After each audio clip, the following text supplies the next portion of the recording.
As we just saw, curiosity can lead to expression and other forms of creativity. Well, a Chinese-born photographer has been training his lens for years on some of the most creative people in Japan. A book of his portraits is to be released later this month. Benjamin Lee is a Canadian citizen, but he's been based in Japan for nearly 30 years. We visited his latest show and saw some of the evidence of his own creativity. Artist Yayoi Kusama inhabits many of Lee's most memorable works. This exhibition in Tokyo juxtaposes her persona with the view through his camera.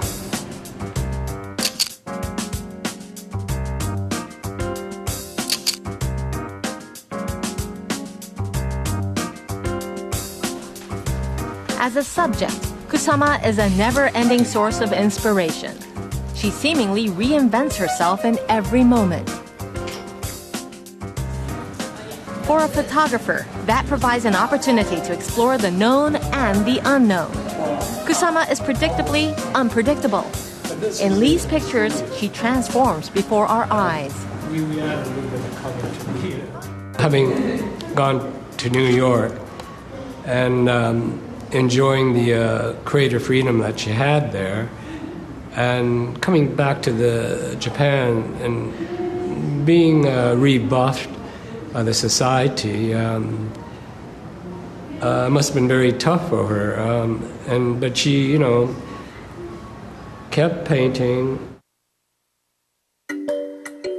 Creativity is a magnet for Benjamin Lee. He is drawn to people who are not afraid to move beyond the status quo with whatever tools facilitate their expression. One of his signature styles is a set of 3 shots of the subject. He calls it triptych photography. Hiroshi Teshigahara is the 3rd person to lead the Sogetsu School of Flower Arrangement. He also is known as a film director. Lee felt this was the best way to capture Teshigahara's image, to feature a bamboo arrangement that breaks away from the traditional approach to ikebana. To create a body of work, not just 1 year, 5 years, but to be able to, do that for 20, 30, 40 years. I try to reveal the character of the person through the place they live in, the place they create in. A recent photo shoot took place at the boutique of one of Japan's most famous fashion designers. Just to camera, looking to camera. That's it. Junko Koshino was the center of attention as Lee set about finding a way to portray the image that she exudes. And just come over. Yeah. Oh, that's it. Perfect. Very nice.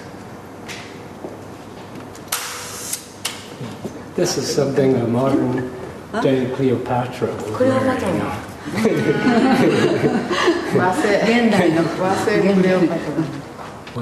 Okay, that's it. Beautiful. Great. The result is a trilogy of Koshino's career.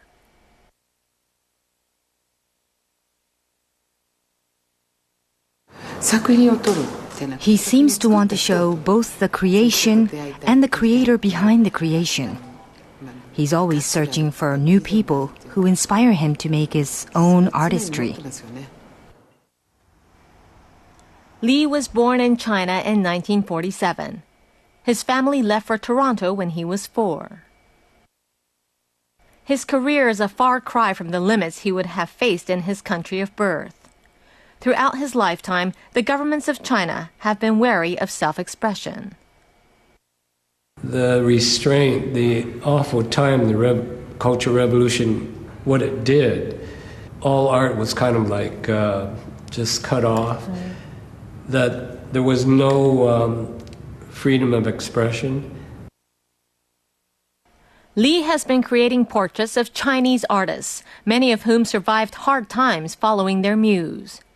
They include a contemporary artist who lived through the Cultural Revolution and a male singer who's become famous performing female roles and merging dance with Chinese opera. Each is playing a part in testing the country's artistic boundaries as its economic profile expands. Lee's latest interest is photographing construction of the main stadium for the 2020 Tokyo Olympics. The size, design, and cost have cast it into the center of controversy. I think it's quite a controversial and quite revolutionary building. It would be quite an important and interesting thing to follow. Whichever way that process turns, Lee and his camera will be there. When creativity is involved, something is sure to develop.